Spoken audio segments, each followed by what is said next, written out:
क्या है, conserve nature of electric charge. Means क्या है कि जितना चार्ज इससे रिएक्टेंट होता है और इससे हमारे पास होता है प्रोडक्ट, जितना चार्ज यहाँ पर होगा उतना ही चार्ज यहाँ पर होगा। कोई भी चार्ज ये नहीं कि इधर ज़्यादा चार्ज उधर जाकर कम हो गया, ऐसा नहीं होगा। जितना चार्ज यहाँ पे है उतना ही चार्ज रहेगा। एग्जाम्पल जैसे कि यूरेनियम का एग्जाम्पल है 238 और यहाँ पे होता है 92। जब मैं इसको क्या करूँगी, इसकी रिएक्शन होगी तो क्या होगा, थोरियम निकलेगा 90, यहाँ पे 234 प्लस में हीलियम, ठीक है 2 और 4। जितना नंबर ऑफ चार्ज यहाँ पर है सेम चार्ज यहाँ पर भी रहेगा, ठीक है। यहाँ पे 92 है, यहाँ पर भी 92 ही रहेगा, यहाँ पे 238 है तो यहाँ पर 238 ही रहेगा, ठीक है। तो चार्ज क्या है, कंजर्व नेचर का होता है। और नेक्स्ट प्रॉपर्टी हमारे पास वो है, हमारे पास क्या है, क्वांटाइज्ड नेचर, ठीक है। क्या है वो, क्वांटाइज्ड नेचर। यहाँ पे लिखोगे quantization nature of electric charge.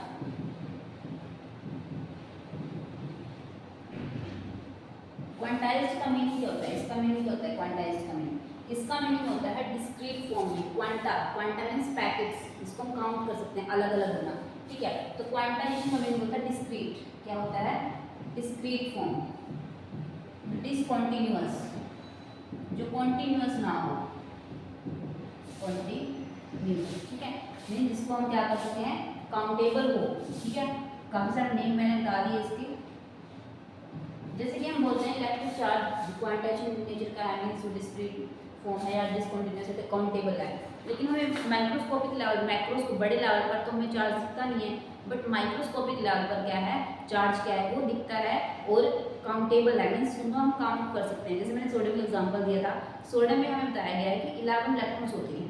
वो कैसे पता लगा हमें, उनको भी तो काउंट किया होगा तभी बताया गया है हमको, है ना। तो वही चीज़ है कि जो चार्ज है वो काउंटेबल है। जैसे हाइड्रोजन के पास 1 इलेक्ट्रॉन है, हीलियम के पास 2 इलेक्ट्रॉन है, इस तरीके से। तो ये कैसे पता लगा, स्टडी करी, रिसर्च करी, उनको देखा गया तभी तो बताया गया है। तो इसलिए क्या बोल जाता है कि चार्ज कैसा है, क्वांटाइज्ड नेचर का होता है, ठीक है। तो मेन जो इसमें क्वांटाइज्ड है ये मेन प्रॉपर्टी है, इसके ऊपर क्या है, क्वेश्चंस आते हैं, न्यूमेरिकल्स आते हैं। तो मैं इसको बिल्कुल डिटेल में आपको बताऊंगी क्या होता है। तो मैं नेक्स्ट पेज ले लेती हूँ। यहाँ पे देखो क्वांटाइज्ड जो फोर्थ प्रॉपर्टी है वही है, यहाँ पे fourth property quantization nature of charge. Means किसी बॉडी के ऊपर टोटल चार्ज होगा उसको हम क्यू से रिप्रेजेंट करेंगे, या स्मॉल क्यू भी ले सकते हो आप, कैपिटल क्यू भी ले सकते हो। वो क्या होगा, इंटीग्रल मल्टीपल होगा इसका एलिमेंट्री चार्ज का। तो इसकी जो डेफिनेशन बनेगी वो क्या बनेगी, quantized nature of electric charge means quantization of electric charge का मीनिंग क्या है, it is defined as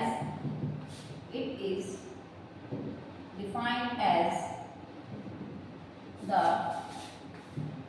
total charge on the body, total charge on the isolated system. It is defined as the total charge on the isolated system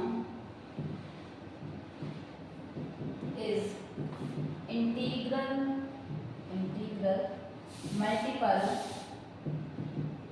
of elementary charge, elementary charge क्या है, elementary का meaning होता है basic, जिससे कोई चीज बनी हुई होती है। जैसे हमारा घर है, हमारे घर किससे बना हुआ, ईंटों से बना हुआ है, उसमें एलिमेंट्री पार्ट क्या है, वो ईंट है, ठीक है, वो ब्रिक्स है। तो ऐसे ही जो हमारा एटम है, सिस्टम है, कुछ भी चीज़ हमारे एनवायरनमेंट में, हमारे अर्थ पर कहीं पर भी लगा लो, कोई भी मैटर है वो किससे बना हुआ है, एटम से। तो एटम के अंदर भी क्या है, इलेक्ट्रॉन्स होते हैं। तो इलेक्ट्रॉन्स क्या है, वो एलिमेंट्री चार्ज का काम कर रहे हैं, ठीक है। तो जो फ्री स्टेट में पाए जाते हैं वो क्या होते हैं, एलिमेंट्री चार्ज। एलिमेंट्री चार्ज क्या है, यहाँ पर इलेक्ट्रॉन्स, क्या है यहाँ, इलेक्ट्रॉन्स, ठीक है। अगर नेगेटिव चार्ज है तो इलेक्ट्रॉन्स लेंगे, अगर पॉजिटिव चार्ज है तो प्रोटॉन्स लेंगे। तो ये बोला गया कि जो चार्ज है, ये वाला टोटल चार्ज वो क्या है, एन यहाँ पे इंटीजर है, कोई भी इंटीजर, और ई यहाँ पे एलिमेंट्री चार्ज, एलिमेंट्री चार्ज। तो ये बोला कि जो टोटल चार्ज हो किसी बॉडी के ऊपर वो इंटीग्रल मल्टीपल होगा किसका, एलिमेंट्री चार्ज का। तो ये है हमारे पास एक फॉर्मूला जो आपको याद रखना है। इसके जो क्वेश्चंस आते हैं, क्वेश्चंस कैसे आएंगे, मान लो आपको दिया गया किसी बॉडी के ऊपर चार्ज है 2 माइक्रोकूलम, ठीक है, और आपसे पूछा गया है कि उस बॉडी के अंदर नंबर ऑफ इलेक्ट्रॉन्स कितने हैं, मींस n की वैल्यू पूछा गया है आपसे। तो अब कैसे लिखोगे, यहाँ पे जो E है, E की वैल्यू आपको पता होती है, वो क्या होती है 1.6 × 10⁻⁻19 कूलम। अगर ये इलेक्ट्रॉन्स है तो यहाँ पे आएगा माइनस, अगर ये पॉजिटिव प्रोटॉन है तो यहाँ पे आएगा 1.6 × 10⁻⁹ बस प्लस और माइनस का डिफरेंस रहेगा, इसके लिए प्रोटॉन के लिए, इसके लिए इलेक्ट्रॉन के लिए, ठीक है। तो ये चीज़ अगर पॉजिटिव चार्ज है बॉडी के ऊपर तो पॉजिटिव लोगे, अगर नेगेटिव चार्ज है तो माइनस का साइन लोगे। तो ये चीज़ है कि अगर मान लो पूछा जाए क्वेश्चन में टोटल चार्ज इतना गिवन है, आपको n पूछा गया है कितना है, तो आप E की वैल्यू पुट करोगे, पॉजिटिव चार्ज है ऑब्वियस बात है, E की वैल्यू क्या होगी 1.6 × 10⁻⁻19 पॉजिटिव वैल्यू होगी यहाँ पे। तो आप क्या होगा n को निकाल सकते हो यहाँ से, ठीक है। अब ये पूछ सकता है कि आपको चार्ज बताना है कितना है, नंबर दिए गए नंबर ऑफ इलेक्ट्रॉन्स कितने हैं, E की वैल्यू आपको पता है, वो वैल्यू पुट करोगे तो चार्ज की वैल्यू निकाल सकते हो, ठीक है। जो इसमें मेन जो चार्ज के अंदर जो मेन प्रॉपर्टी है वो ये है, इसके बारे में क्वेश्चंस भी बन सकते हैं, ठीक है।